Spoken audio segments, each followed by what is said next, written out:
እንደው ሄርሜላ ቆይ ግን እንደዚህ ነው እንዴ ግን ቡና የሚፈላው? ባህሉ የት ሀገር ባህል ነው? እቂጥሽን እያሳየሽ አቤት እንደው የሚመጣው ትውልድ እንደው አበላሸሽ ሄርሜላ። ባንቺ ቲክቶኩ ተበከለ እና ፈላ ነበር ለስኒው ፍቅር ስኒው ተሰበረ። ከእንግዲህ ሄርሜላ እንግዲህ በአዲስ ቪዲዮ በአዲስ ሾርት ቪዲዮዎች መታለች ስለ ቡና ውድነት 1000 ብር ከገባ በኋላ እኔ እቤቴ ሰው ሲመጣ እንደዚህ ኩርትምትም ብዬ ነው የምቀመጠው ብላለች። እንግዲህ ያው ለማይክል ጃክሰንም እየገጠጠመችለት ትገኛለች። እንግዲህ ማይክል ጃክሰን ከሚስቱ ጋር ነው መቼም እንግዲህ ካንቺ ጋር ምንም ላይፍ እንደሌለው ነው የምናውቀው ማለት ነው።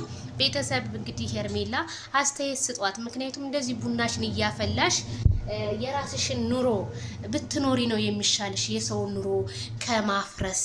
ሄርሜላ አሁን ጥሩ ወደ ራስሽ እየተመለሽ ነው፣ ወደ ራስሽ።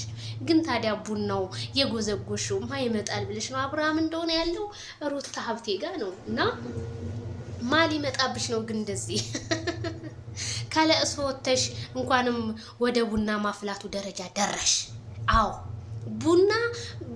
ቡና ማብላት ብዙ በላዎችን ይመልሳል ይባላል፣ እውነት አባባል ካልሆነ በስተቀር ማለት ነው። እና ሄርሜላ እንግዲህ ትናንትና ስታለቅስ የነበረ ያዙ ይልቀቁኝ ስትል የነበረ እንግዲህ ቁርጧን እያወቀች ስትመጣ ቡና እያፈላላች የኑሮ ውድነቱን ወደ ህዝቡ እንግዲህ እያሳወቀች ትገኛለች እላቸዋለሁ። ቤተሰብ ላይክ፣ ሼር፣ ሰብስክራይብ። ሄርሜላ ካሁን በኋላ ሰው ባልን እንደማስሚ